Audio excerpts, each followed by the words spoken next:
This is TVM. TVM delivers breaking stories, global headlines, and the moments that matter. From exciting sports action to exclusive local events, we keep connected. Celebrate our culture, people, and voices with powerful documentaries and inspiring stories. Experience premium entertainment, from trending music to urban lifestyle and beyond. Grow your spirit with life-changing messages and uplifting perspectives. Lead the way with bold conversations, fresh ideas, and thought-provoking shows. Wherever you are, whenever you want, watch TVM on all your devices. TVM, your world, your network.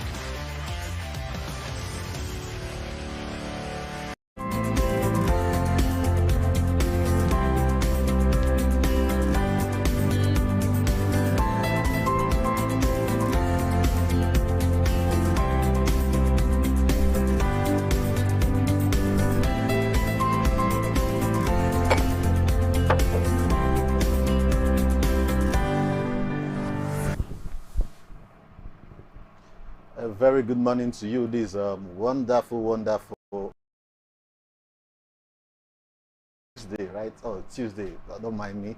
The not days of the week seems to run away from me most times. So, very good morning to you this wonderful Tuesday morning, and this is TVM Express special edition, and it promises to be an exciting and interesting package this morning. I am not alone. I have with me Ogene Maro, my co-host this morning, and then we have plotted not a coup, but we have plotted on how we are going to make today's episode a wonderful one for you. How are you doing? I'm fine, thank you. Good morning. Good morning. All right, so we will start today's edition first with what we have on the papers, and Maro is going to take us through that. Okay, so first off, we have with me Vanguard dailies, and we have so many headlines.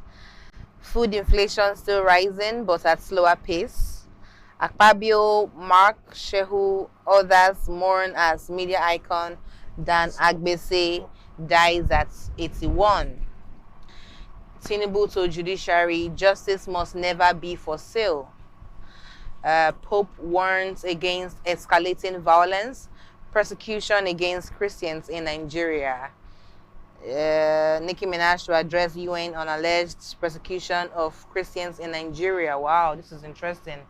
Nicki Minaj wants to address UN on alleged persecution of Christians in Nigeria, and that's on page 8 of the Vanguard newspaper. Our major headline says, How Bandits Kidnapped 25 KB schoolgirls. That's on page 5. You see that information on page 5 of the Vanguard newspaper. And okay, kills vice principal in deadly attack. Please confirm Kebbi school invasion, abduction barbaric, condemnable, says Kebbi government. Tinubu has ordered rescue of 25 abducted schoolgirls. Wow, this is interesting. Tinubu.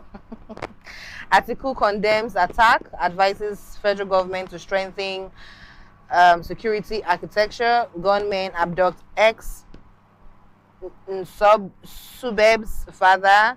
Nasarawa communities thrown into panic. Wow. And our picture here, Duke of Edinburgh visits Tinubu. Tension as factions battle for PDP secretariat. Interesting. Yeah, they always want to.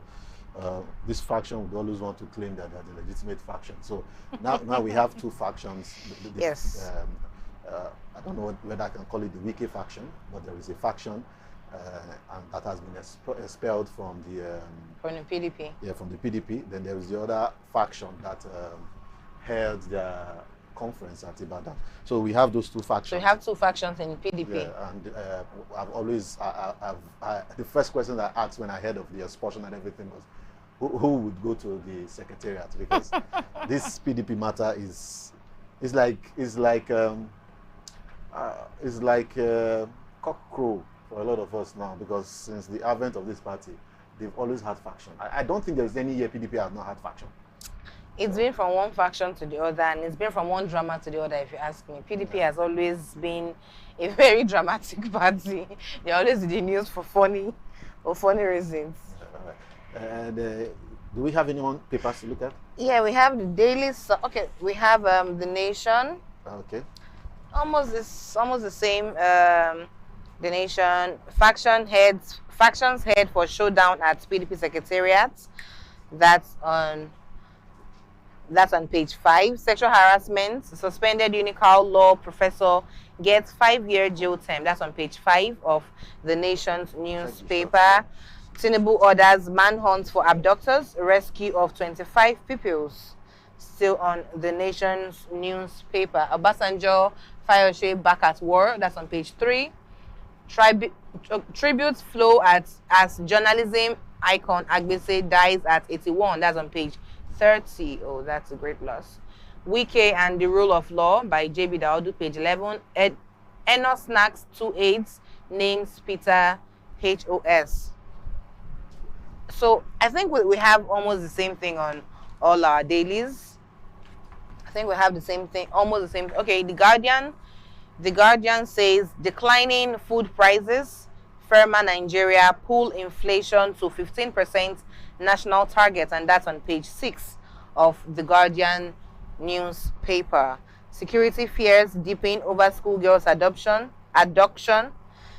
Slain general amid new assaults, page 6. So Obasanjo, Fayose trade words over birthday fallout. So we have basically the same thing on all our dailies. Yeah, it's sad to see that they are still kidnapping school students in Nigeria. After the first incident at Chibok, we would expect that efforts will be put in place to protect these young ones. But it's now like a recurring decimal in our security policy that they always kidnap young kids, especially the girls. And we are unfortunately a reactionary nation in the sense that we don't do things to prevent.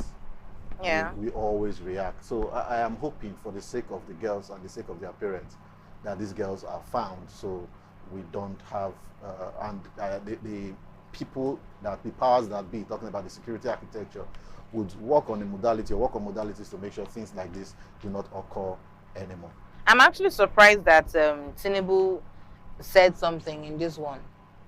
And then that will bring me to say, is it because of the U.S. intervention or the U.S. threats to intervene in our security? Because we've had a series of abduction stories, kidnappings, killings, and we don't get to hear anything from the federal government or from security agencies. But since we've gotten this threat from, would I call it a threat, or this announcement kind of from the U.S. government, all of a sudden we now have the federal government weighing in on this kind of stories. And I really hope and pray that these children are found. 25 schoolgirls, I pray that they are found. Yeah, it is unfortunate, even so much to point out. I almost feel like Nigeria has been turned to a country where people now use it as a base for content creation.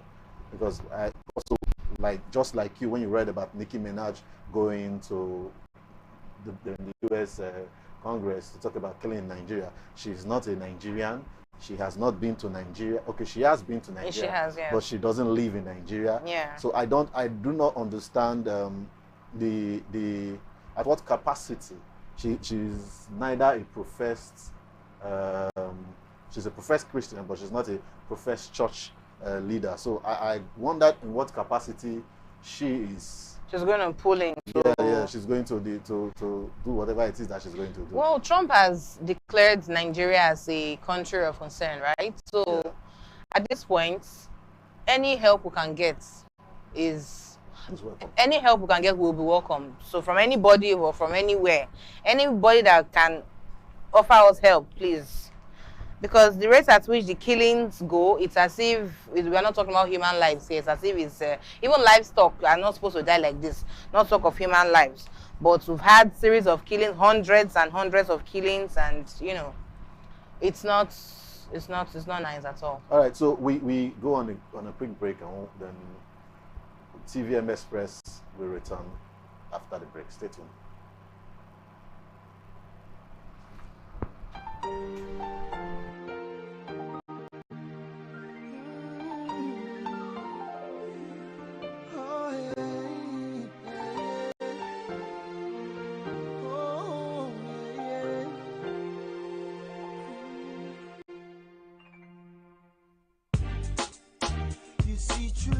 She used to leave here before, but I done messed up and threw her out the door. Now I don't feel irate like I used to before. All the things we used to say, all the way we used to play, how we used to play. Now there's an emptiness inside of my soul, and they say my unmanliness will start to show. And God knows I cannot take it no more. That's why I'm asking you, how do I come up with you? You see, I'm looking for someone to satisfy me, looking for someone to love me completely, looking for someone to show me true love. And I'm searching for the kind of possibility, someone to truly love me for me, someone to come and be my true love. Now loneliness is the order of my days. Since she's gone, I feel like fading away. Lord, not die a day. Oh God, hey. Seeing how she gonna make my head in this way. Now that she's gone, I feel like jumping in a well. Oh, I cannot take it no more. That's why I'm asking you, how do I come up with you? You see, I'm looking for someone to set my soul free, looking for someone to love me completely, looking for someone to show me true love. And I'm searching for the kind of possibility, someone to truly love me for me, someone to come and be my true love. True love, true love, true love, true love, true love, true love, true love. Oh, hey. See, now she really make my head in this way. I feel like jumping in a way.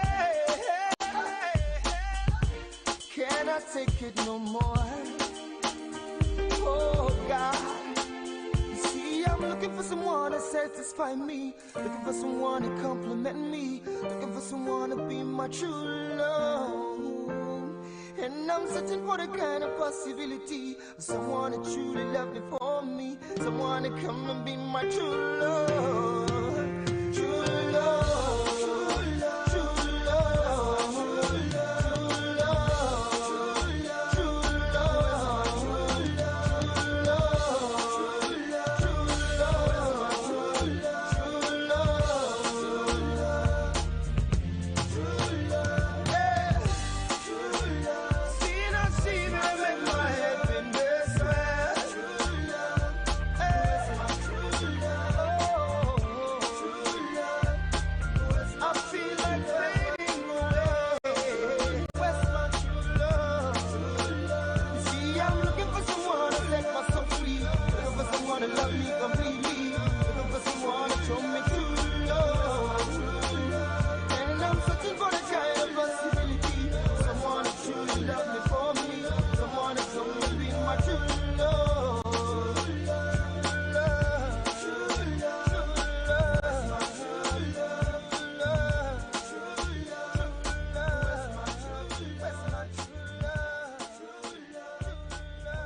Make a joyful noise unto the Lord right now, everybody. Festival of Champions area. It on the happen again. Oh, join the Redeemed Christian Church of God (RCCG) Delta Province 20 Champions Cathedral family for the 8th edition of Festival of Champions. Theme: Joyful Noise. This Obonga event go happen from Wednesday 19th to Friday 21st November 2025. Ministering: Pastor J.F. Odeshola, Pastor Keke Ndwe, Pastor Olufemi Olumide, Apostle Michael Oroko, Pastor Isaac Oyedepo, and other anointed ministers of God. Hosts: Pastor Emmanuel Efe Emefienem. Ministering in songs: Bob Fitz, Phil Thompson, Michael Stampley, Nathaniel Bassi, Dosin Onyeko, Chema Jesus, Mercy Chinwo, PJ Sachs, Bukola Beggs, Mr. Aaron Revelation, Moses Blaze, Lillian Neji, Pidemi Olauba, Adenka Laishori, Prince Emmanuel, Simisola Okeleye, Abe Ojomo, Greatman Take, Gaise Baba, and the Champions Voices. On Wednesday 19th, go reach Thursday 20th November. The program will happen for Champions Cathedral Main Auditorium, 16 to 18 Airport Road. Time 4 p.m. daily. While on Friday 21st November, now the Grand Festival of Praise Service for Urubu College Open Field. Time 6 p.m. to 6 a.m. Jesus na Baba.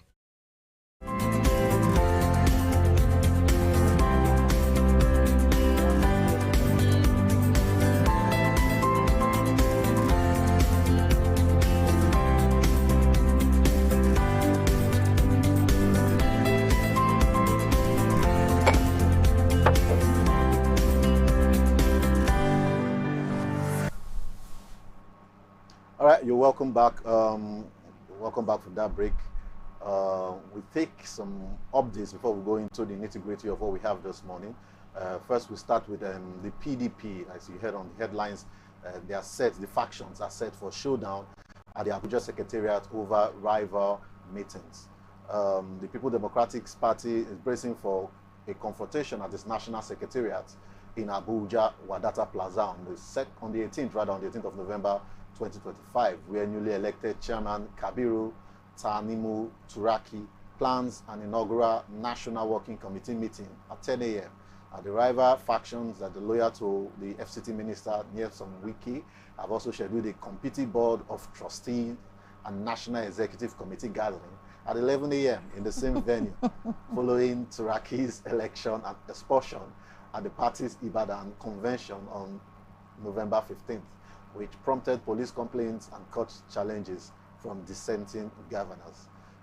Now, this is interesting. This seems to be a recurring decimal.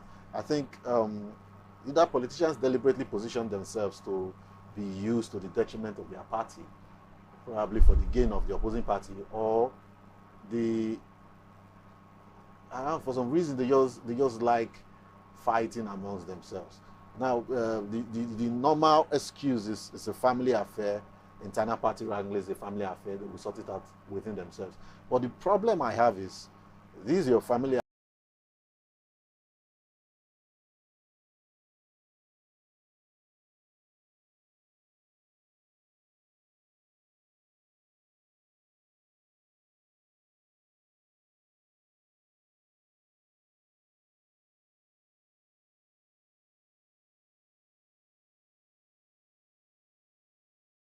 PDP, I do not know whatever that needs to be done to get the house in order, they should do it. Now, in other stories, Sheikh Ahmed Abubakar Gumi has warned that U.S. intervention would escalate attacks on Nigerian Christians. He said this in a November 17, 2025 interview. I think that interview was held with P.O. Is it PO? I've forgotten the name of the TV I saw it, but the Sheikh cautioned that U.S. military involvement to protect Nigerian Christians from bandit violence would provoke extremists to intensify attacks on those communities. He advocated for domestic amnesty programs, citing successful talks with bandits in Katsina State, who are willing to disarm if guaranteed equal treatment and no arbitrary arrests. Can you imagine? Then Gumi highlighted his mediation efforts, including convincing over 600 bandits to surrender through dialogue, and stress addressing root causes like poverty over foreign intervention. Now, why I agree with the last statement where it says you should look at the root causes of banditry and stuff like that. But now saying that there should be some sort of amnesty, I think Nigeria has abused amnesty. Yes, they have. We have abused Nigerian amnesty. government. Now it's now beginning to look like you go commit terrible crimes, kill people, pillage, rape, kidnap. Then after a while, come for amnesty. So it's not like almost every administration has a new sect or a new set of people coming with different names and different agenda, and at the end they ask for amnesty or we resolve to amnesty. Because tell me why somebody has a direct contact with these bandits and tell me why we are still dialoguing with them. Because I mean, if you have direct contact with these people, we know the normal thing is to eradicate them or make them stop. But why are we having to, you know, discuss and dialogue with them, you know, and then eventually resolve to amnesty? Why? I know. I'm also concerned about Sheikh. When people are killed, we hardly hear him talk. Now there is a threat of repercussion. He's not talking. Then he's now speaking. I don't know who he's trying to protect. Exactly, because I'm surprised that he's even speaking for Christians. He's trying to. He's not speaking for Christians. He's making it look like he's speaking for Christians. He is saying that if the U.S. intervenes, then it will escalate the attacks on Christians. On Nigerian Christians. I view that even as a threat. Yes, exactly. I view that even as a threat. And when we are calling for amnesty, let's be sincere to ourselves. We are already complaining of inequality in Nigeria, and there are people there is a first-class graduate in this country who is still in prison over NSAS protest. That's very sad. Right? Then Nnamdi Kanu, I do not want to speak much on him, but Nnamdi Kanu It's still is there. in court for treason. Then you are looking at people who have killed thousands of people, and you are calling for amnesty. Dialoguing and for what? Why? amnesty. I understand that there might be different nuances to all there are different scenarios, because one is armed, he has gun, it's a threat to more lives. But if this thing can be stopped, and stopped for once, because like I said, it's like different administrations have different set of people coming exactly. up. Obasanjo's tenure, or which person's tenure, we had militants. Militants, because Obasanjo and Jonathan. We now had Boko Haram. We had herdsmen and headsmen. Now we have bandits. So for every administration, we are getting to know new names and new people and new bad things happening to Nigerians. I think it's because we've set a bad precedence. Because the truth about precedence is, if you start a thing, you either have to continue it or figure out how to stop it. And I think We've this started administration giving should stop it. We've started giving amnesty For years. So that's why they feel like they have the right to. Everybody sees it as an opportunity. They have the right to amnesty, because make it make sense. Exactly. Right? It's just like knowing that you can speak to these people that are troubling my people. And then instead of me to tell you to stop or act, I'm now coming to tell you, or you are now saying I should come and dialogue with you or with your people. It doesn't make any sense. At all. When I know that I can stop it, I will not be dialoguing with you. Why? All right, so let's go on to some sports story. Barcelona has returned to the Spotify Camp Nou after 904 days outside that stadium. They would host them at the Athletic Club at the partially renovated Spotify Camp Nou on November 22nd, marking the end of a 904-day absence since May 28, 2023. The stadium will operate at a reduced capacity of 45,400 due to ongoing work under the 1.5 billion euro Espai Barça project, following approvals from La Liga and Barcelona's City Council. And the club, leading La Liga unbeaten at home this season, faces surging ticket demand despite prices starting at €199. That's some expensive tickets, by the way. 100, that's almost €200 per match. And well, congratulations to Barcelona. Then in the World Cup qualification, we have that Portugal has qualified for the 2026 World Cup with the routing of Armenia 9-1 without their talisman, Cristiano Ronaldo. They secured this qualification in Porto on Sunday, and they are topping the UEFA Group F without, they're topping the UEFA Group F without the captain, Cristiano Ronaldo, who is out due to suspension. Bruno Fernandes and João Neves, he scored hat-tricks in the match, marking only the second time Portugal netted 9 goals in a national team game, both without Ronaldo. Now, the victory ensures Ronaldo's record 6 World Cup appearance, surpassing the previous mark of 5 held by players like Antonio Cavaja and Luther Matthäus. Then about that, I think it's fortunate for Portugal. It's a good one for Portugal. Unfortunately, I can't say the same for the Super Eagles of Nigeria. If one, can you allow Super Eagles rest? No, please? I will allow, not. Allow Super Eagles No, rest. Super Eagles will not breathe. I will not allow. Please Super allow Eagles them breathe. I won't allow it. Somebody said at least. Even if we did not carry World Cup, we have Stanley Cup Nigeria. So if we just allow Super Eagles rest, we have Stanley Cup. That's enough. Anytime I speak about football, till the end of 2026 World Cup, Super Eagles must come out. Allow my brothers to breathe. No, my brother is there. Not. How do you have a? Allow them how do you have breathe. a team of? Because tell me what concerns this Portugal you just read now and Super Eagles. Why stray bullets go touch Super Eagles? Allow them now. Because Super Eagles is not qualified. See, so please, see better people. See, okay, let me tell you why. These people played without their best player. And this 191. Sometimes it happens like that. Vanish in Super Eagles. This life is like that sometimes. The others will forget how to play ball. This life is like that sometimes. Just allow it be. I'm still angry. That's enough. I'm still angry. Please now, forgive and forget. Let's go. Forget. Leave the NFF posted on their X account pleading with us. You see, I'm not the only one pleading. Please now, forgive and forget. Let us be. I'm angry. Let's go to other sports story. Norway has defeated Italy in the 4-1. They defeated Italy 4-1 at. Norway defeated Italy 4-1 at the San Siro Stadium on Sunday. They secured automatic qualification for the 2026 FIFA World Cup, and this is their first appearance since 1998.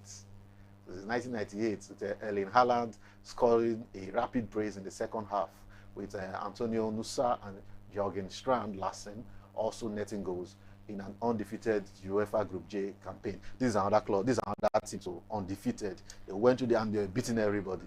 Now they lost since 4-time champions Italy to the playoffs. Italy now they're like Nigeria. They're always going to playoffs now for the 3rd consecutive time. Their heaviest home defeat in over 40 years. Italy is now behaving. They are not like the Nigeria of Europe. The way Nigeria is in Africa, they are not behaving like Nigeria in Europe. Big name, oh my God. No results. Let's move on. We will have results it's very right, soon. It's all right. Very soon we'll have results. And we'll put our enemies to shame. Okay. Very soon. Till then. Till then, allow us to breathe, I beg. Yeah, on the world of entertainment, very dark man, Nigeria influencer, very dark man, and Mr. Jollof, very funny names. One is a very dark man, and one is Mr. Jollof. They fought on the Asaba to Lagos flight on the 17th of November 2025. So Martins Use, who is very dark man, and Christopher Hanu, who is Mr. Jollof, they engaged in this physical altercation in a United Nigeria Airlines flight from Asaba to Lagos. This is escalating their online disputes over app endorsement and defamation. The altercation involving slaps, punches, and biting. Yes, somebody was beaten, delayed the flight, and led to their deboarding at Asaba International Airport, where police detained and later released them without charges. Now, the Nigerian Civil Aviation Authority warned of potential fines, imprisonment, or flight bans for violating aviation rules. Now, let's touch on this a bit. You don't fight on airlines. You don't disrupt airlines. these are things that you don't do on airlines. And we have two grown men.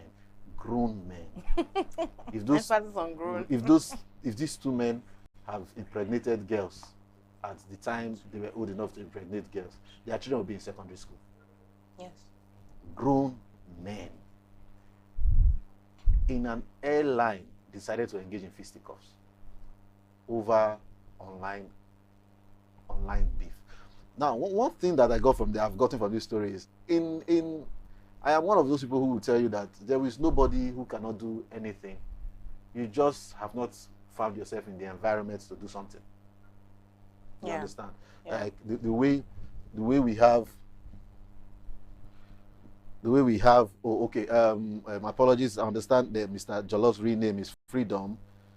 Yeah, this makes more sense because I know it's from Delta State.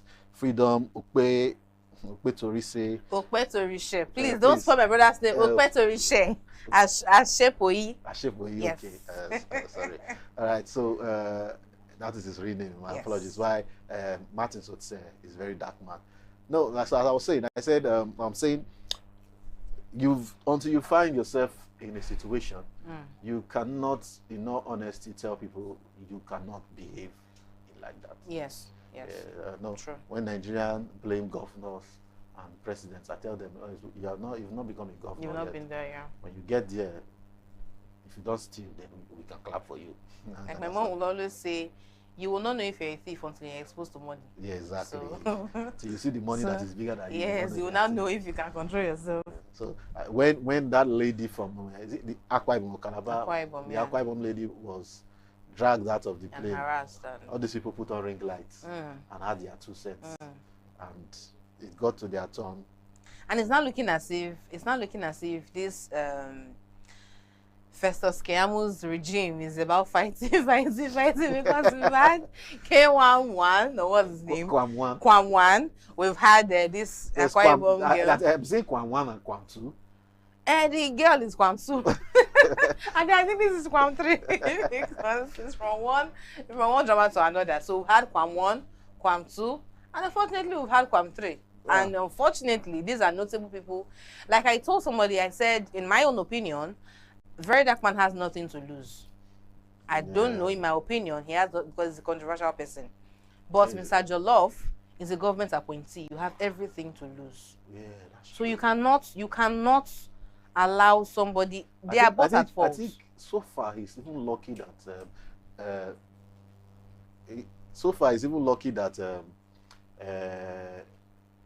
the netizens, online people have not realized that this guy is a government operative. I think that's what they would have ever done. Yes, that's what they would. And then I think his government office has also not, pounced on him. But I hope that they don't, because just this morning I saw. Well, they should. Yes, they should. They should. So that sounds like a warning, because I saw like what I call that an apology video from him this morning, because after the apology, he now went on again to defend himself or to justify his actions, kind of. You can never justify fighting in a plane, no matter You can never justify fighting anywhere. Because you are an adult, you are a husband, you are a father, you are a public figure, you are a government appointee, you have a lot to lose. Very, very dark man is a shameless man.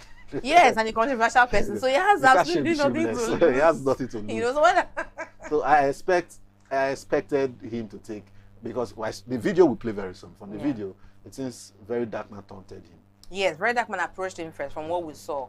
He approached him first, and well, you cannot say somebody should sit down and be looking now. He had to defend himself. But even at that, Very Dark Man didn't touch him.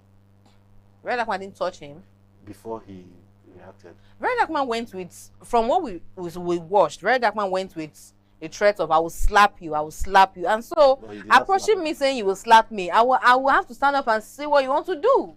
And then standing up, I have to bite you. Let me give you the story that I got. Okay.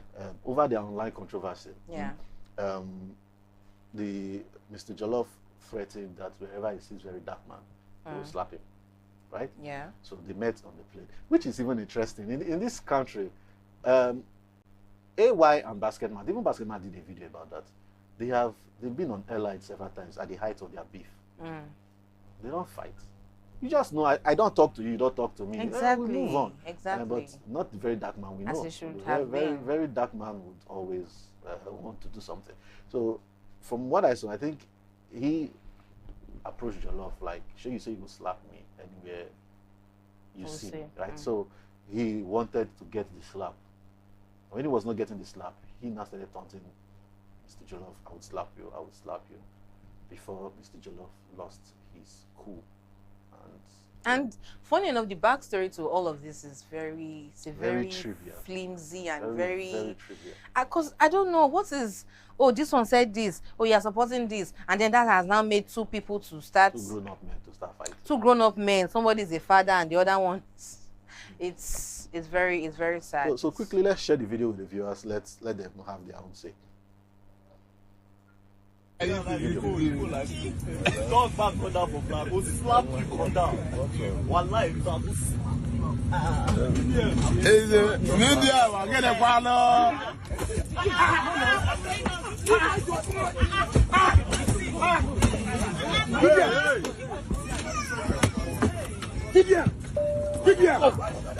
Give him wine. Please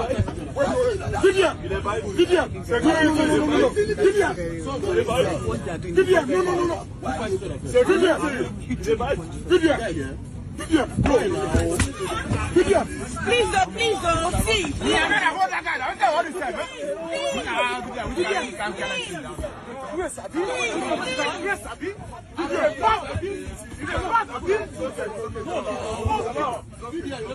I don't understand you.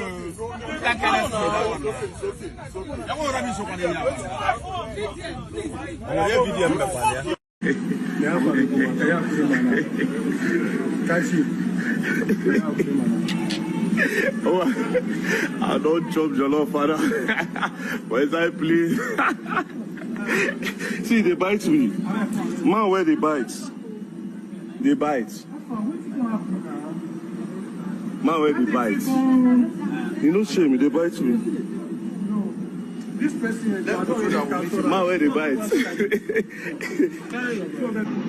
You even bite me. Man, where they bite?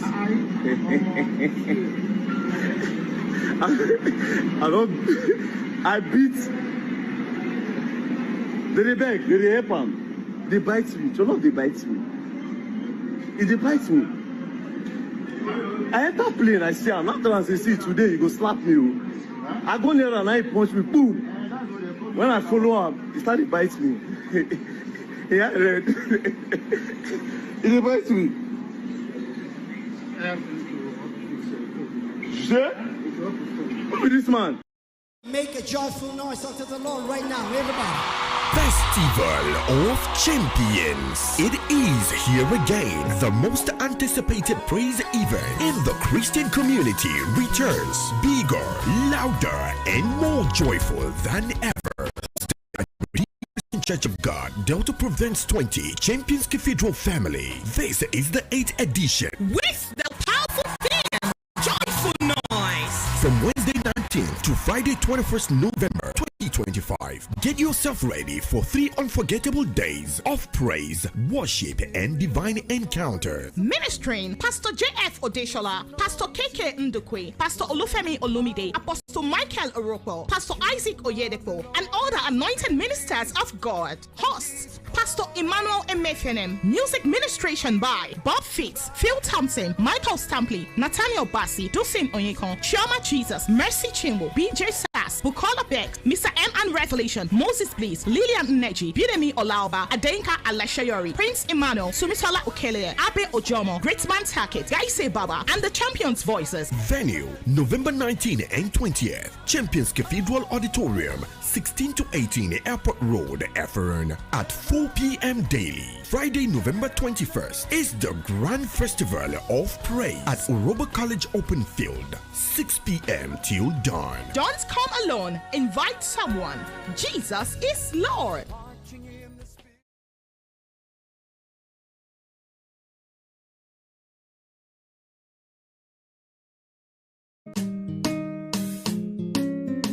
Tell me who made it possible? Who made it possible? Who who made it possible. Only God made it possible. God made it possible. Yeah. Hey. Girl, I wish say, I fit say, you too fine past my mama, but that is impossible. No, thumbs up to your mama, cause she made it possible. Yeah. Girl, you too fine. My girl, I still believe, say, I fit say, you too fine past my mama, but that is impossible. Oh, give me the photocopy of your mama, carbon copy of your papa too. You too fine. Hey. So people still believe, say, that it's nothing like an African beauty. Hey, we did the say, there is beauty in the African system. Africans, we are the best. When it comes to beauty, man, we they run the rest. Nobody fit why you go so beauty endless. Nevertheless, the plus colors for the less. Now you know, say, now your mama, now your papa, this no be small matter. Are you feeling me too, baba? Somebody say, ooh, girl. Ooh, girl. You are my African queen. The girl of my dream took me where I never been. You make my heart go ting-a-ling-a-ling-a-ling. Girl, I don't wish say, I fit say, you too fine past my mama, but that is impossible. No, thumbs up to your mama, cause she made it possible. She made it possible. Girl, you too fine. My girl, I still believe, say, I fit say, you too fine past my mama, but that is impossible. No, give me the photocopy of your mama, carbon copy of your papa too. Girl, you too fine. Tell me who made it possible. Your mama, your papa, your mama, your papa. Only God made it possible. Go ask your mama, your papa. What is the possibility? Baby girl, it is you that I see. From the eyes of the eagle, it's like impossibility. Cause people know they see, where I see ya. Your beauty is so pure and so clean from within, that it feel. You know if you understand within it be. Every time I go and put out the fire, you kill it. She are the free, I they get the love and speed when I deal with you. Everybody truly know now. Say, get up and stand up, don't let it shine. Your beauty is divine. Girl, you too fine. Oh no, I need you by my side to be my wife, the mother of my child. So help me sing it. Somebody say, ooh, girl. Ooh, girl. You are my African queen. The girl of my dream took me where I never been. Make my heart go ting-a-ling-a-ling-a-ling. Girl, I don't wish say, I fit say, you too fine past my mama, but that is impossible. No, thumbs up to your mama, cause she made it possible. Girl, you too fine. My girl, I still believe, say, I fit say, you too fine past my mama, but that is impossible. No, give me the photocopy of your mama, carbon copy of your papa too. Girl, you too fine. Tell me who made it possible. Your mama, your papa, your mama, your papa. Only God made it possible. Go ask your mama, your papa. What is the possibility? See, I'm a true-born African king. You are a true-born African queen. My mama born the rude boy African singer. So now who born this African beauty? Now your mama, now your papa. This no be small matter. Are you feeling me too, baba? Let me hear you say, ooh, girl. Ooh, girl. Hey, you are my African queen. The girl of my dream took me where I never been. You make my heart go ting-a-ling-a-ling-a-ling. Girl, and I wish say, I fit say, you too fine past my mama, but that is impossible. Oh, thumbs up to your mama, cause she made it possible. Girl, you too fine. What is the possibility? Girl, I still believe, say, I fit say, you too fine past my mama, but that is impossible. Oh, give me the photocopy of your mama, carbon copy of your papa too. Girl, you too fine. Girl, you too fine. Too fine.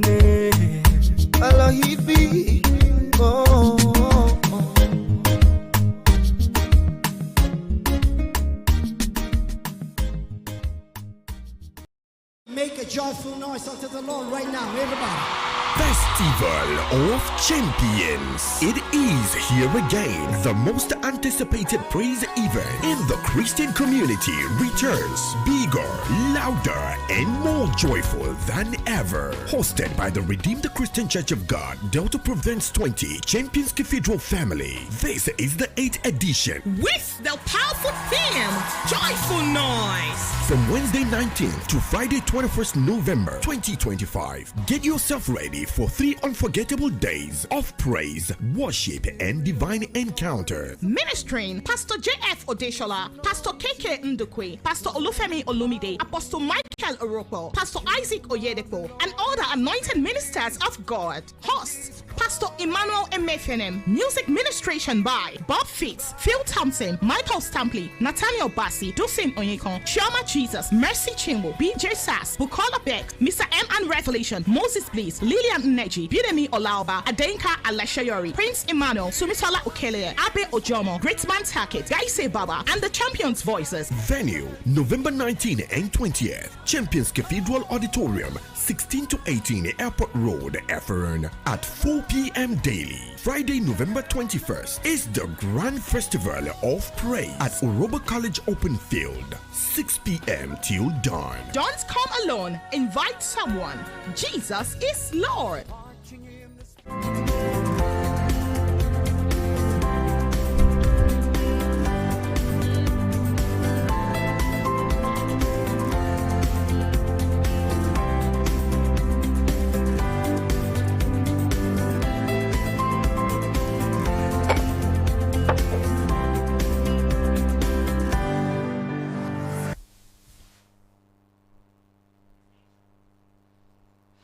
Welcome back. Today we'll take a closer look at the Niger Delta. The Niger Delta is a region that is often defined by its oil wealth, but not much more than that. And the Niger Delta is a mosaic of natural resources, vibrant cultures, and even enormous economic potentials, from oil and gas to agriculture, minerals, and even the blue economy. So it is truly a land of hidden treasures waiting to be fully unlocked. And but to help us dive deeper into this theme and to understand how the Niger Delta can harness these treasures for sustainable growth, we are joined by Deacon Chris Iyovwaye. Deacon Chris Iyovwaye is the CEO of Wellman Group, and also is the author of a new book, The Hidden Treasures. The Hidden Treasures talks about the hidden treasures of Niger Delta that I just spoke about. So we would go into the book in details. We have the author here, and then we'll talk more when we have him on board. Now, Deacon Iyovwaye has successfully handled one of the biggest, what do you call it, transportation of heavy. I saw pictures of some of his the things he has moved in terms of the oil and gas sector, and I was amazed that we have such equipment in this country. So he and his Wellman Group actually successfully achieved feats like that. And in the last governorship election, he also contested to lead the state of Delta, the state where he's from. And he's here with us this morning, and this morning we are going to be talking about his book, The Hidden Treasures. Deacon, you're welcome. Thank you for coming this morning. Thank you. All right, thank you. Now, your book, The Hidden Treasures, what was your inspiration behind the book? What inspired you to write such a book? Now, I must be quick, first of all, as I thank you for the opportunity to come and talk about this book. You know, the book, as it were, is a compendium, my works, that I've delivered across Europe and America, and also particularly here at home in Nigeria, telling people that the narrative about the Niger Delta, that's not what it is. The narrative of the Niger Delta, more often than not, is always militancy, agitations, and it goes beyond that.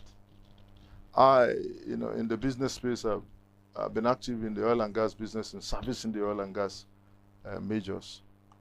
Been in that space, I've also seen that there's so much more.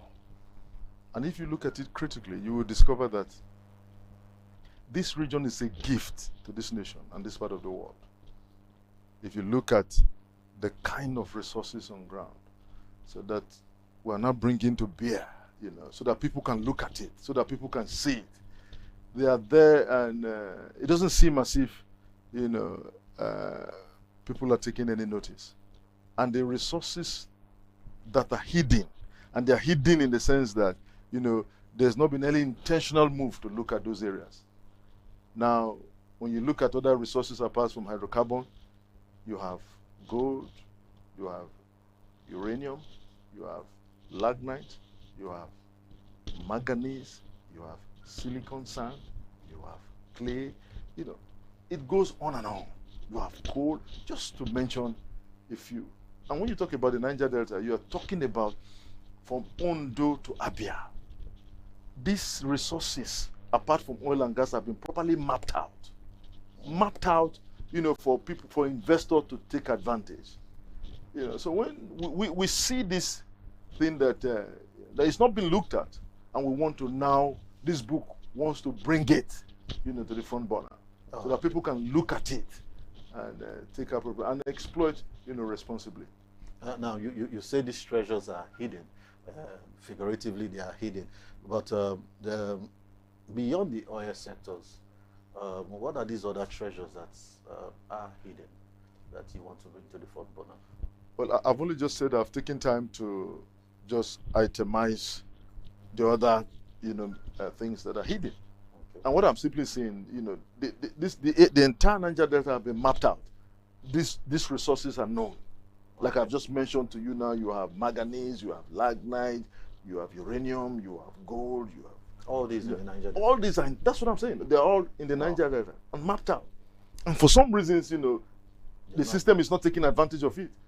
And this can make, light, the resources, from the oil and gas business in exploiting hydrocarbon. If you manage those resources very well, then the kind of IGRO and GDP that we are playing with, that's not what, we should be talking about. Our people will be employed, our youths, will be employed, their energies will properly harness in a particular direction, that is useful for us. Now, but one challenge that we've had over time in Nigeria is abuse of natural resources. There's always, I think it starts from government not doing the right thing, then the people now reacting to what the government has done. Now, we had oil and gas in the Niger Delta for the longest time that we could remember, since the 60s or so. Now, the Niger Delta has been exploited time and over again. With the oil resources have been taken over, has been used to even develop the country to where it is, and I dare say to some people to where they are. Now, one of the major issues that people have had over time, particularly in this region, and if you, by extension, very recently in the north, we'll talk of states like Zamfara State, is the state has this resource, people go exploit it, but the people who this resource are within their area do not benefit from it. Now, these treasures, if we are able to compel the government to take advantage of it, is there any modality? Do you have any modality in mind that can be put in place to prevent it from just exploiting these oil resources, and the people in that community are not exploited? Well, thank you. But one thing I must quickly bring to your attention is, you have resources that are called in the exclusive area, and you have the ones that are non-exclusive. Okay. Yeah, the non-exclusive, you can actually, get some licenses and exploit them without, particularly recourse to the government, if it's in the non-exclusive. Yes. And I dare say that some of these minerals we're talking about, they're in the non-exclusive. Oh. Today now, people, you go to the north, they're taking advantage of what they have in abundance, which is lithium. In the north now, they're not really trying to zero down on gold, as it were. It's there. They talk of Zamfara, but much more. In Nasarawa, they're talking about lithium. Lithium is the new gold.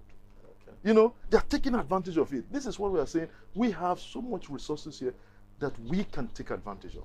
Then I want to go back to your question. Now, you are saying that, okay, they can exploit this, you know, these resources, you know, without seeing the benefit, without the benefit cascading down to the people of the area. You know, more often than not, you know, you see the lackluster, you know, position from government. That, okay, you know, for Niger Delta, there have been, you know, a long list of agencies, NDDC, OMPADEC, you know, you've always had them. And government will say, look, and there's the derivation fund that is being given to the area for those exploitation. Okay. But the truth of the matter now is that, you know, as you are sitting in government, and you see that the resources that is supposed to that is meant for development is not cascading down. And you go to other part of this country and you see it, you see the manifestation, because whether you like it or not, over 80% of the revenue to run this country and to maintain and to support the economy, it comes from this region. And if you can't see that in the area, and you said, okay, you have agencies, a Niger Delta Ministry, this and that, but then that's government. The boxed up at your table, you must ensure that the people benefit, because you can't see it. You go all across the Niger Delta, it's one struggle, one tale of struggle or the other. You know, it's that people want to say, can this be a cause? But no, I dare say that it's not a cause. It's just that, you know, the system has failed us. And I just believe if we start this sort of engagement that we're having, that if you look at this book, I took time to zero down on the icons from this area, much more than the resources. One of the things that is our strength in the Niger Delta is our human resource. Yeah, the people. Yeah, the people. If you look at it, whether it is, you know, you want to go to, you know, in the medical section, you know, in entertainment, in music, in the corporate world, in banking, just list it. We are there, right at the top. So much more you can see that, you know, we are a blessing to the area, to the nation, to the region. And if we have more engagement within the government and the people, I tell you, sir, you can take it anywhere, sir. You will see what kind of, you know, benefit will accrue to the people. These are the missing links. And we hope that by this book, you know, people will begin to realize, so that there can be a wake-up call for action. Okay. Now, you are one of your company is one of the company that is actually positioned in the use of technology for innovative approach towards haulage, right? Towards haulage of heavy equipment and heavy materials. Now, if we are going to translate that into security, because one of the major challenges that we have in this region is securing these resource areas, pipelines. We've had issues of pipeline vandalism. We have issues of oil theft and all those things. How technology in you've mentioned this problem. The problem is people might start stealing them. People might go to start just taking them anyhow. And Nigeria, we are always, I said this morning, we are very reactionary. It's a good thing you wrote this book, because we like something to happen before we figure out, okay, what do we do? So before things start happening, how can we use maybe the use of innovation and technology to secure these things, to prevent, because it appears just relying fully on man most times does not give us the result we want, because men too are corruptible, right? So how do you think technology can be used in securing this? Well, one thing, I took the whole of chapter 5, you know, deals with the security issues. And now security, as it were, you know, is something that is being driven by technology today. You know, and I begin to wonder, you know, why that is not, you know, that avenue is not being explored. Now, please, let's look at areas where you have had similar issues. Colombia. In the years back, you go to Colombia, they were at the height of crisis. But with technology, they have been able to, there's peace, there's calm, and, you know, they're exploiting, you know, their God-given resources, you know, in a more peaceful atmosphere. You can't talk about crisis, major crisis globally, without calling Rwanda. That again They have been able to do that. So when people begin to talk about insecurity in the Niger Delta, you know, I'm worried. I'm worried in the sense that the security here is not as much as we see elsewhere. And they've been able to turn things around. And like I say around the world is that, sir, when you see insecurity is calling for opportunities to invest. Insecurity calls, it shows that you can invest in it. Today, as we speak, there are technologies where you can send a drone from the US. Yeah. You understand? Yeah. And they'll go and look at things before you make any intervention. I don't know if you get what I'm saying, sir. So the issue of security should not come in at all when they say, the place is insecure. It's arrant nonsense. I really think that, you know, it's an opportunity for investment. And this place, whether you like it or not, as far as I'm concerned, it's an investor's heaven. And people need to take advantage of it, you know, for the benefit of our world. You just showed your business method when you said even insecurity is a business opportunity. All right. Now, glad you said that. Yeah, there is business opportunity almost in everything. Yeah. Now, but we have a challenge in Nigeria, which is financing of small business. It is not easy to start a business in this country. It is very difficult. It is very difficult to start business in this country. So, in your opinion, how can small businesses and small entrepreneurs and even youth be encouraged to get involved in businesses that will boost this region's economy, that will boost the development of this Niger Delta region? Well, I must thank you, you know, for this particular question. You know, I can go on and on, you know, to talk about starting small, because I represent that particular sector of starting small. Okay. I started my business with zero capital, and we are where we are today. So I understand that. If you wake me up and say, look, how do you start? I'll tell you. And the only way to start is to start. You know, the truth is that, you know, if you are waiting for so much resources, in all of these resources, it has been mapped out.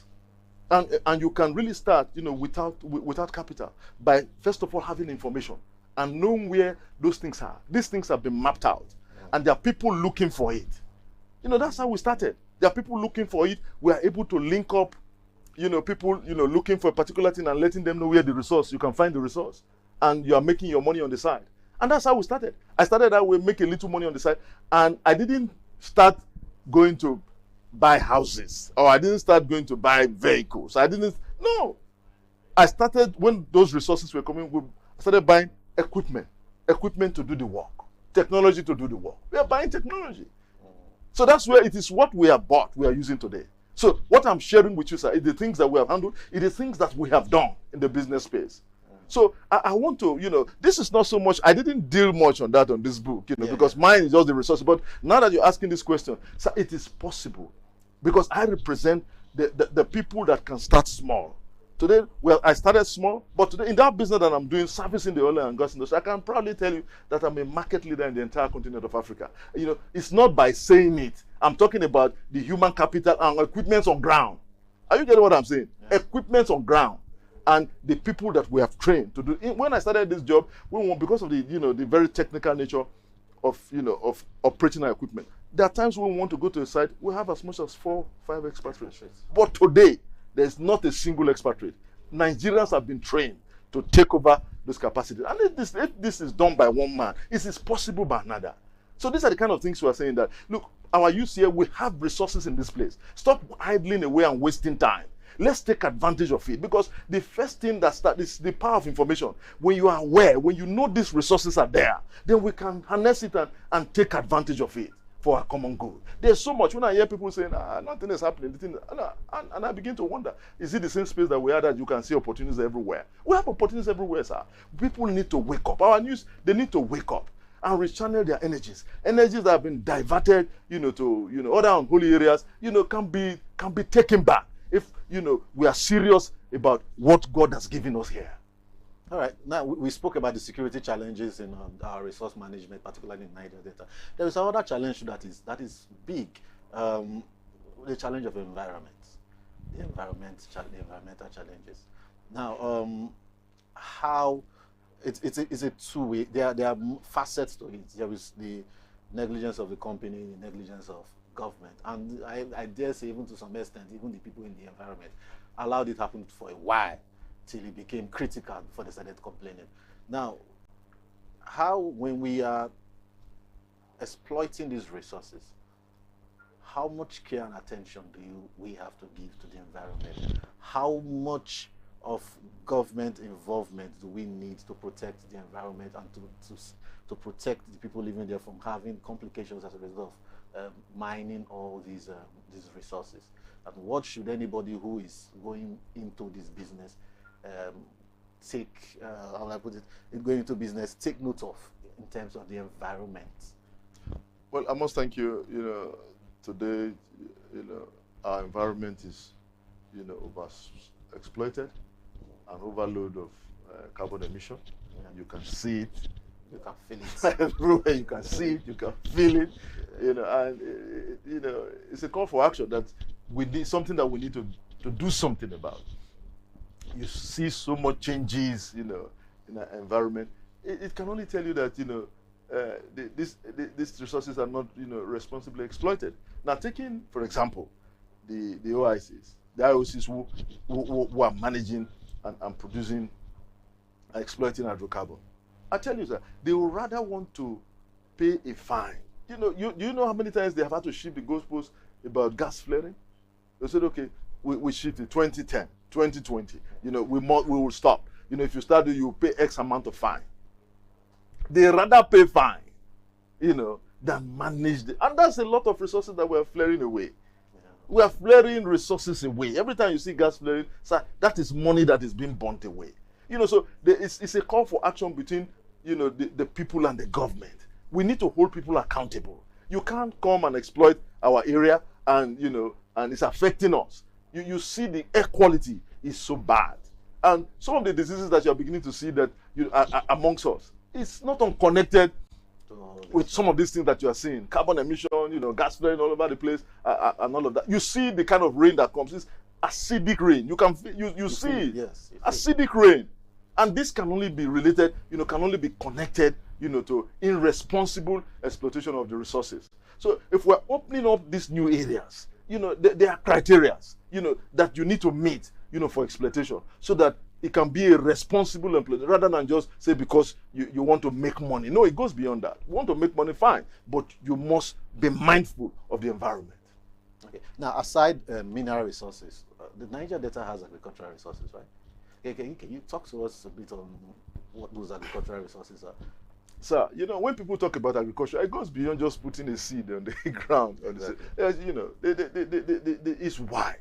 Animal husbandry, you know, fishing, you know, all those, you know, they've not been that. But even at that, even in putting a seed on the ground, that is something. Our soil is so fertile. Even with all the degradation that you see around us, our soil is as fertile as any. Because whether you like it or not, you have the riverine area, you have upland. You know, the upland area, you see, you put seed on the ground before you are talking about harvest already. You know, the soil is so fertile, and that we're not taking advantage. We have land everywhere, and people are just idling away. There's no call for action for us to take advantage on their growth, whether you like it or not. Like I tell people all over, hydrocarbon is good.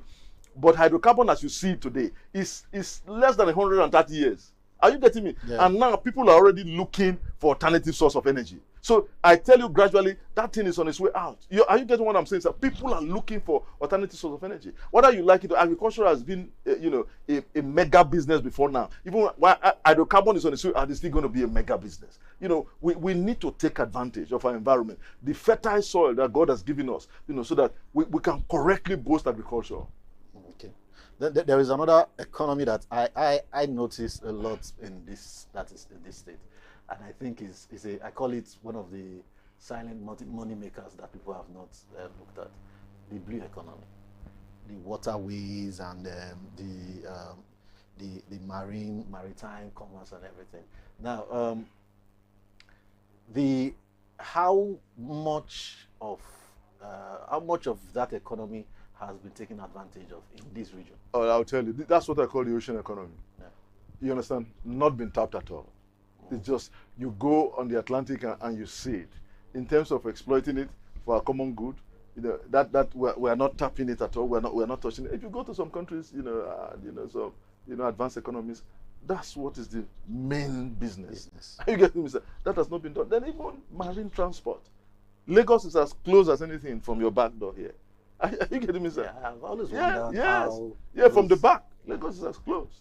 Those we can take advantage, of that. There's so much to be done when you start talking about the blue economy, and that it has not been tapped at all.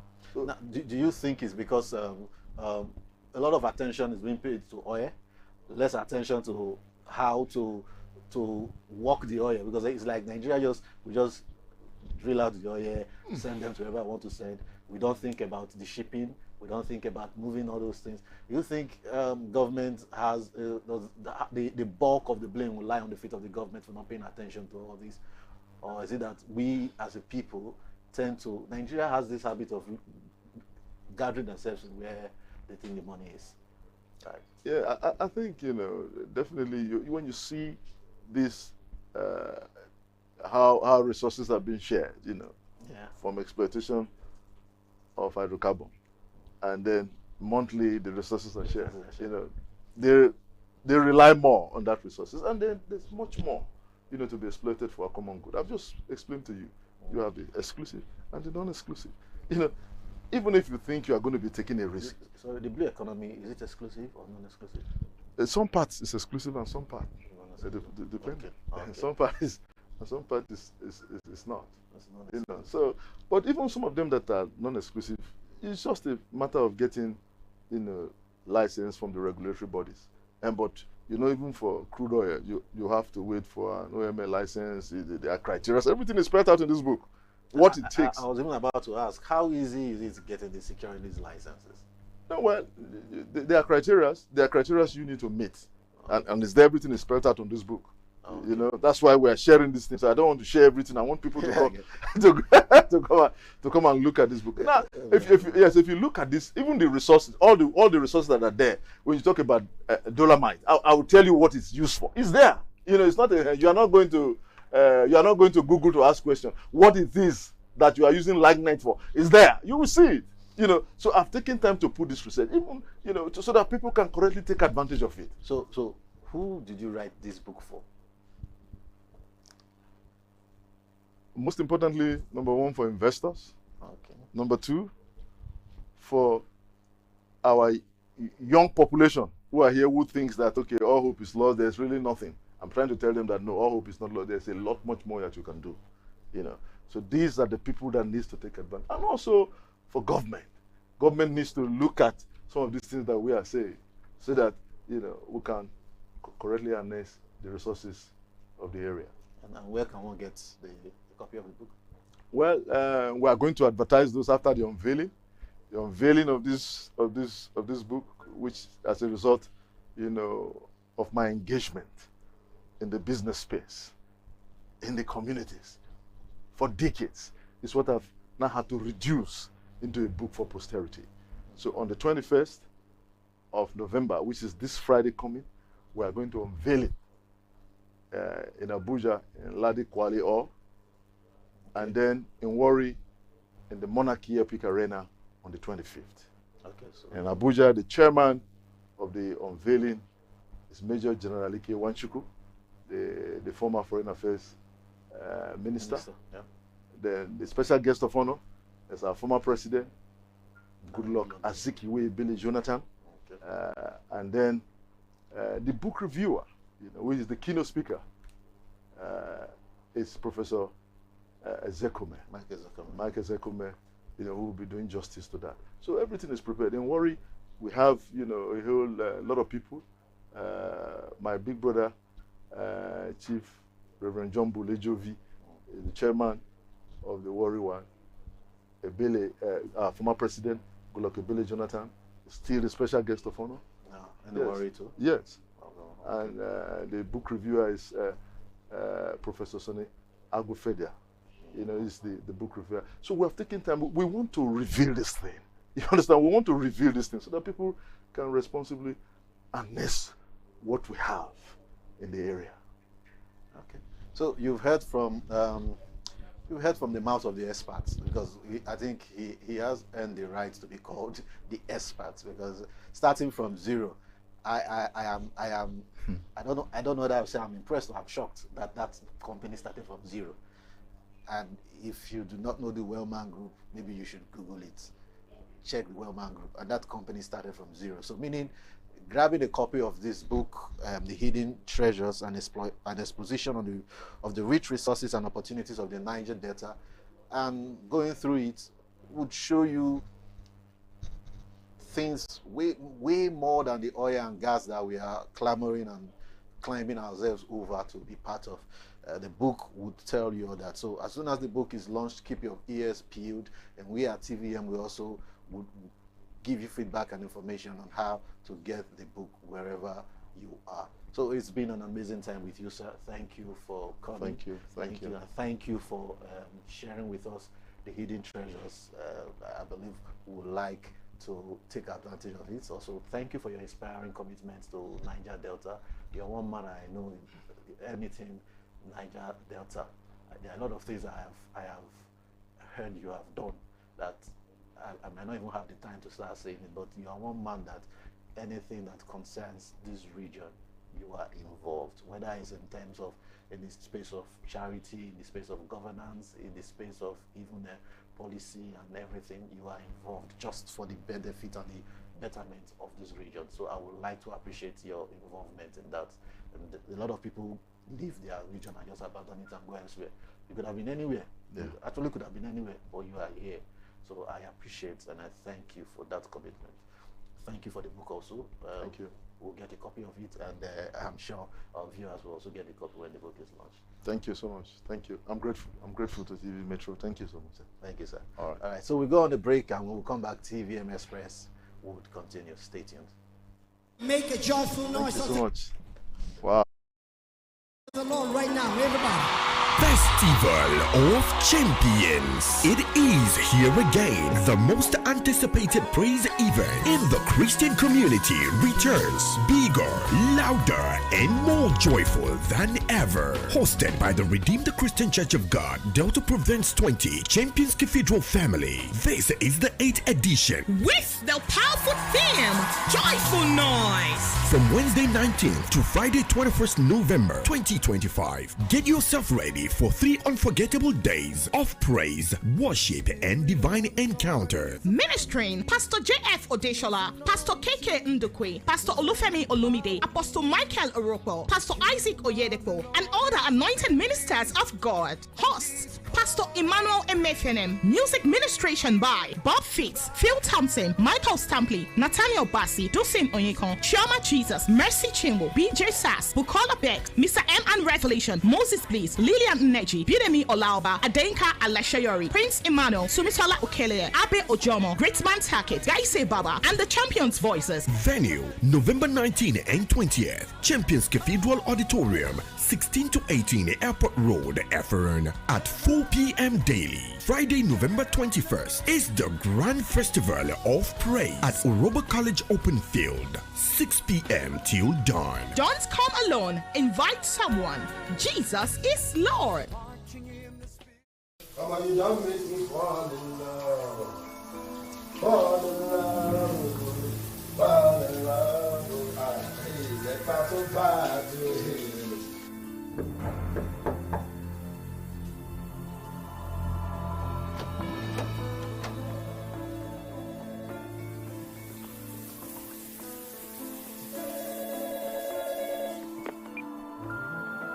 Hey, the band, this is Veronica. Are we still meeting up today? Please let me know, okay? See you soon. Hey. Hey. Who called your phone? Some chick just called your phone. Wait, I beg, please. Nobody, I don't know anybody. What are you doing now? Why are you worried? Don't get it twisted, love is a beautiful thing. It's done jazzy again. I'm not. I was quite like what you make a first call me. When the Coco Master fall in love. You don't say what I don't pass, Gabby. Hey! I'm in love. Are you in love? Mama, you done make me fall in love. You done make me fall in love. You done make me fall in love. You done make me fall in love. We so married 'cause you done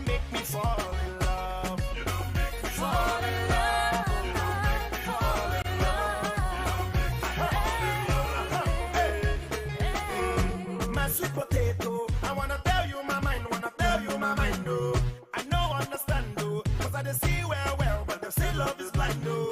You see as you day, so you are the love of my life, you are the love of my life, oh. I cannot deny you. I wanna make you my wife, wanna make you my wife, oh. See, I never thought that I'll find someone like you that would capture my heart, and there's nothing I can do.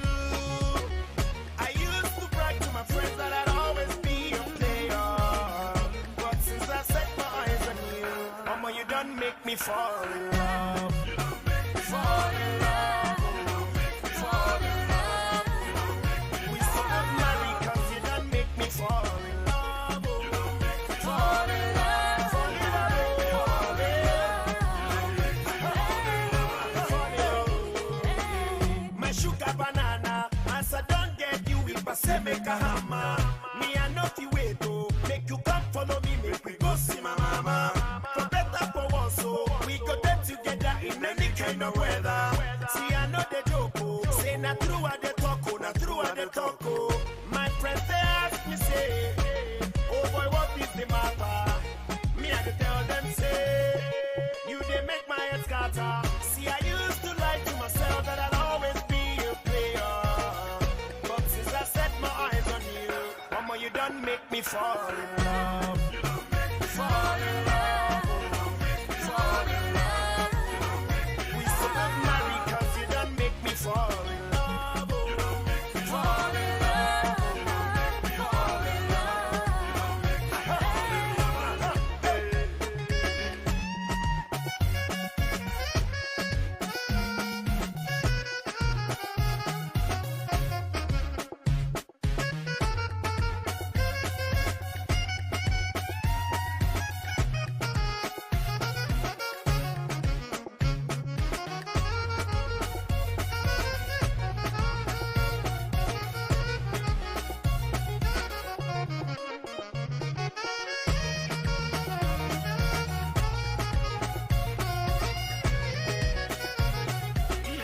mama, you done make me fall in love.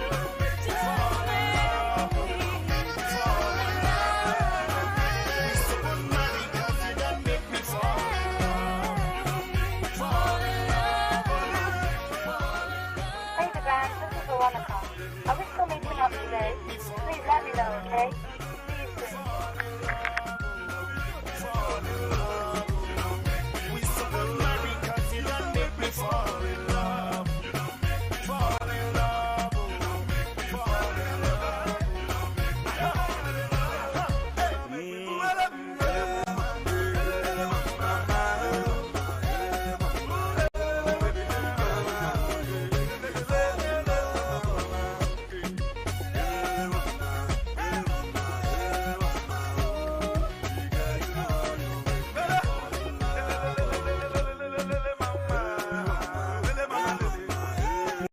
Make a joyful noise unto the Lord right now, everybody.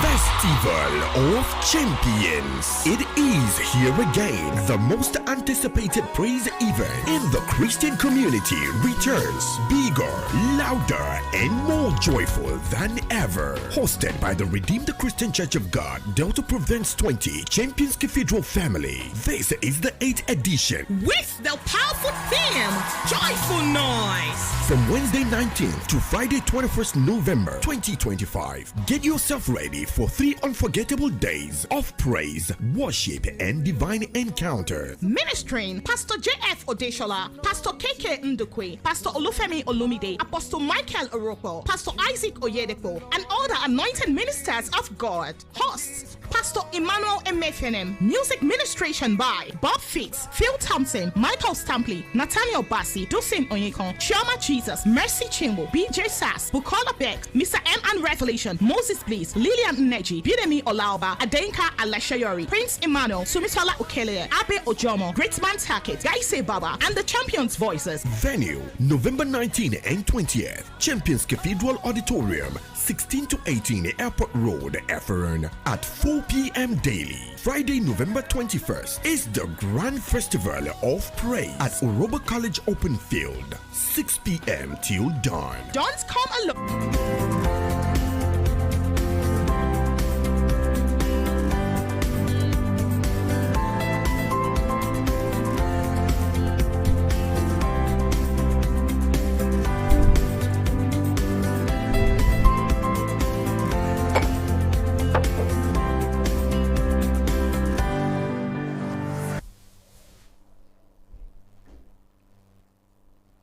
All right, you're welcome back from the break. And yeah, we had a very robust conversation with Deacon Chris Iyovwaye, the chairman of the Wellman Group and the author of the book, The Hidden Secrets, where he gave an exposition on the resources or the hidden gems that you can find in the Niger and Delta.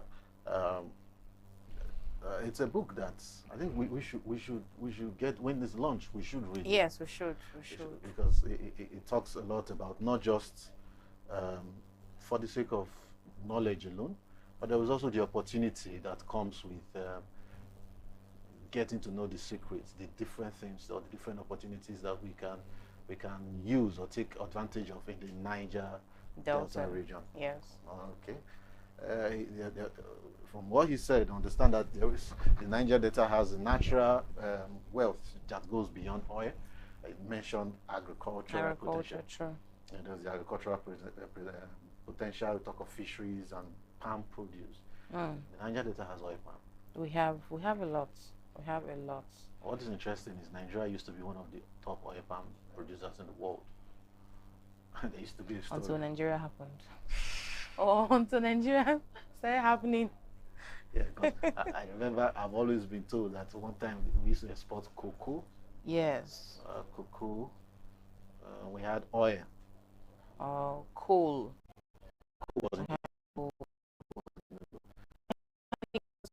Resources here in Nigeria, and it's unfortunate that Nigerians barely get to enjoy the mineral resources that we have. I think just a few can boast of this palm produce oil, because almost everybody is into the palm oil business, and there's also groundnut oil. We have groundnut oil as well. We have a lot of agricultural producers to make boast of, but we pray that Nigeria becomes Nigeria again. Yeah, but there is also the mineral diversity. Like the book mentioned minerals like limestone. I know there was limestone in Edo State. Limestone. It's been a while I heard that word. Limestone. No, they're still mining limestone in Edo State. Yeah. Limestone, Dangote bitumen. Is mining there. Yes. There's limestone. There's clay. Iron ore, clay. There are a lot. Nigeria is a blessed country. Nigeria is we're blessed with so much, and Niger Delta as a region has a lot of these things that we like to take for granted. I don't know, but we barely see them to enjoy. We barely enjoy them. So, do you even know what is interesting? Many of the things you see now that are being made, in the basest form is either lithium or silicon or a combination of both. Yes. And what's interesting, both are in Nigeria. We have lithium in there. I think we have lithium in Nasarawa State, yeah. And we have silicon in Niger Delta. Silicon in Niger Delta. And these are like the basics for almost every production. Thing. Your lithium is used in your chips, your mobile phones, your television, your transistors. They are all part of. Yeah, they are part of it. The silicon is also used there, and we also have rubber too in the Niger Delta. Yes, rubber. The basic of almost every kind of. There was also the blue economy. I know I mentioned that to him. That economy has actually fascinated me. The blue economy. First, before I even got to understand what the blue economy was, I was fascinated with the name blue economy. I got to learn that it's talking about the water economy, the ocean economy. Oh, the ocean, yeah. Yeah, the ocean economy, where you have marine commerce, you have aquatic life, and all. You have waterways, you have fishing. That economy is one economy that I feel has no bound, no limit to how it can be tapped. Yes, because you cannot tell the number of. Somebody said there's a point, or there are times that you will mine around and you will not see oil, but there's no way that you will not see fish in the ocean or in the river or wherever they are. Fish, but aquatic life will never die, except for these are Niger Delta regions or this where they pollute the oil, the water and all that. But natural ocean and river life never dies. One thing he said that fascinated me was that Lagos is in our backyard if you take the water. Yes. And I was wondering, so why don't we have waterways leading from the Niger Delta to Lagos? Why we are the road is over. We do so much road construction. What about the water? Exactly. We do so much road, we do so much bridges. What about the water? We can do these jetties and we can do a lot to our waterways. We have water. We have a lot of things to do with our water, but we keep doing roads, bridges, flyovers, and it's a good one. So I think like you go to some country, they have roads, they have water. They have waterways. Take advantage. They have trains also. So I think the Lagos government also makes use of that, because there are some times where the traffic will be massive. You just have to go through water. So yeah, we should for do that. For example, I can't sit hours in the road now traveling to Lagos. I mean, just go through water from Ikorodu to Ajah. You just commute easily, and life is easy. As long as they say that is safe. Yeah, I'm sure that it is Shebi, when okay, back to Warri, when I think there was an accident on that Udu Bridge some months ago. When we saw how serious it was, people had to use the water. Yes, people had to commute through the water. So we can actually use water. So why are we now doing as if we cannot? We can use this thing. So let's work on it. The one that is existent now is not so assuring. And that's what I'm saying. And so the government should actually focus on that. Do we really need the government to do that? I think private individuals who are looking for investments can. If private individuals go into it now, they'll tell you, oh, you don't have government. You definitely will get government license. Yeah, so private individuals can finance. Let's have private individuals. It will be a very good source of revenue. I think I should add that to my business, Yeah, I'm interested. I'm interested. But as long as we get the assurance that our lives and properties will be secured on the waterway, because that's also another thing. You cannot just say you want to use water and you're not sure of the waterways and the security. Another thing he mentioned is the human capital we have in the Niger Delta. Niger Delta has actually produced. Yes, we have a lot of. He made mention of the banking sector. People. Yeah. Maybe the banking sector. Close to about 50 to 60% of the banks in Nigeria are from Niger Delta. Yeah. Sure. The pioneer private banks are from Niger Delta. Sure. Another aspect that he didn't mention is even the broadcast industry too.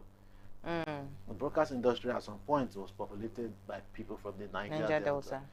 So Niger Delta has huge. We have a lot. Niger Delta is blessed. Human capital. It's blessed. Even in our sports. Yes. In our sports, our football, the legendary footballers we've had in this country are from this region. Yeah, the Kanuankos and co. The coaches and the like.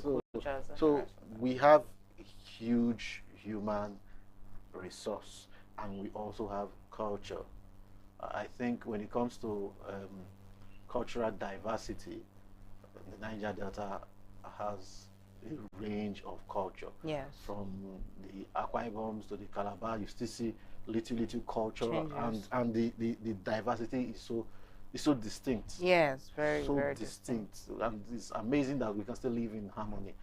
Down even to Edo states, you have the Benis, you have the Ishans, and when both of them are from Edo state, I am from Edo, so I can speak to that. That if the Benis come in their cultures, their attires, their dance, their music, they're different. The Ishans come with theirs. They are so different. Wow. And you get to enjoy both. You don't hear one and say, this one sounds like it. Like you enjoy both. We have lots of diversities in Niger Delta. There are a lot. Like somebody said recently, some days ago, and the person was like, somewhere in Calabar or Cross River, one of the those states. He said that there are dialects for a man and there are dialects for a woman. Really? Yes. He said so. If a man calls a mobile phone, a woman, there's another name that a woman calls it, so it's different, but you understand what they're saying, but a man do not speak the woman's dialect inside, I think, Cross River. I think it has to be Cross River or Akwa Ibom thereabout. So many questions. There are so many things. I don't want to ask, but so many questions are things. flooding through my mind. Yes, I don't know what to ask. Maybe another day we'll visit and probably get somebody from there who would explain, because I am like, wow. Yes, I was like, really? Say yes. Say in their place, a man do not speak a woman's language. A woman do not speak a man's dialect rather. So wow. Okay. We have a lot. Niger Delta has a lot. Niger Delta was blessed. We're blessed with a lot of human capital, resources, culture, dressing, food. Yeah. Food. You know, have food. We have a lot of things. We have food. We have food. So, and that's the best part. Food, right? Yes. Yeah, we have food. But with all these blessings we have, there's the challenges of the environment. Yeah. Like I asked our guest, asked the chairman. Environmental issues is one of the biggest problems we have. There was even one I would have loved to ask, but I didn't want to go into it because it's not in any opinion to talk about it. Aside from even the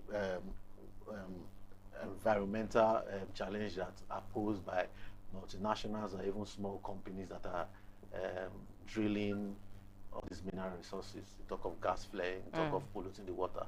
There is even the one that we even do in the house, our drainage system. Yes, just true things. When it rains in Warri, you want to use your nose mask to walk about because of the stench of everywhere. It also says a lot about us as Nigerians and about how we live. The lawlessness says a lot too. The lawlessness allows so many of these things, because if there's a standing law that these things should not have, there is a standing law, but it's not followed through. Yeah, we don't have yes, we don't have bodies that follow through it. We have bodies, but they don't just enforce. Okay, they don't enforce. So they're just there for just being there. I don't really get why they because if we have a body, or if we have bodies that are there for that kind of law, I don't know. I don't see why we have blocked drainages. We keep building drainages everywhere, blocking the roads, building drainages, and then the drainages are blocked with dirty trash cans, nylons that can be packed by human beings. I don't know. And that's my major concern, because one of the concern I have is you have people who are at their default state, they act like that. Yes. Then when you are not opportune to become the chairman and CEO of a company that is responsible for mining resource, you won't care, because it's your default state. Your default I think that is one of the reasons why we at TVM we insisted in telling people that the environment is a part of them.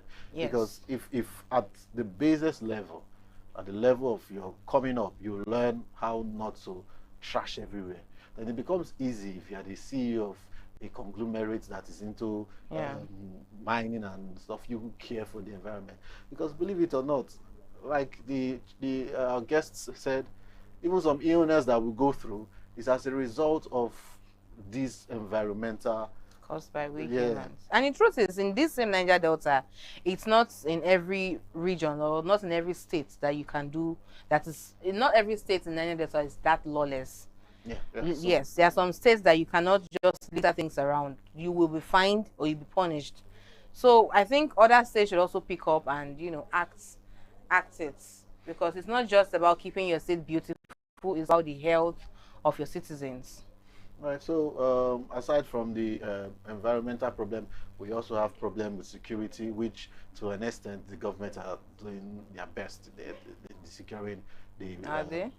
Yeah, they are trying right now. There are a lot of effort being placed in securing our pipelines, because it's a money maker. Oh yeah, pipelines. Okay. Yeah, so they are doing that. Then you also have problem of even investment.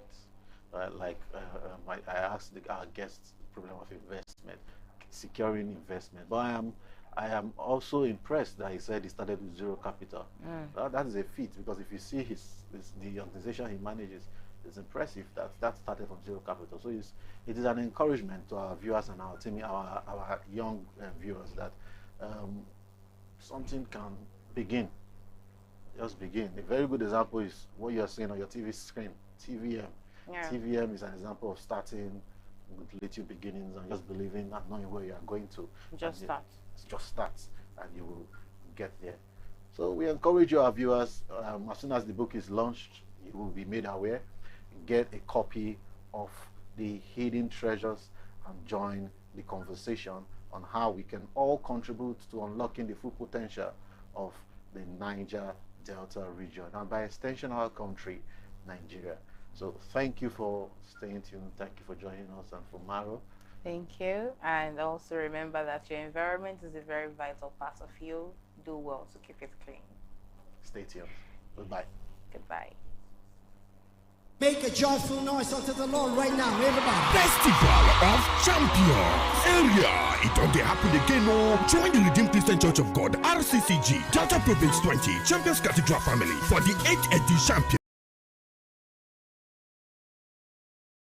Team Joyful Noise. This Obonga events go happen from Wednesday 19th to Friday 21st November 2025. Ministry Pastor J.F. Odeshola, Pastor KK Ndukwe, Pastor Olufemi Olumide, Pastor Michael Orokpo, Pastor Isaac Oyedeko, and other anointed ministers of God. Hosts Pastor Emmanuel Efe Emefienem. Ministering in songs: Bob Fitz, Phil Thompson, Michael Stampley, Nathaniel Bassi, Dosin Onyeko, Chema Jesus, Mercy Chinwo, PJ Sachs, Bukola Beggs, Mr. Moses Blaze, Lillian Neji, Pidemi Olauba, Adenka Laishori, Prince Emmanuel, Simisola Okele, Abe Ojomo, Clementine Kaisababa, and the Champions Voices. On Wednesday 19th, go reach the 20th November. The program will happen for Champions Cathedral Main Auditorium, 16 to 18 Airport Road. Time 4 p.m. daily. While on Friday 21st November, now the Grand Festival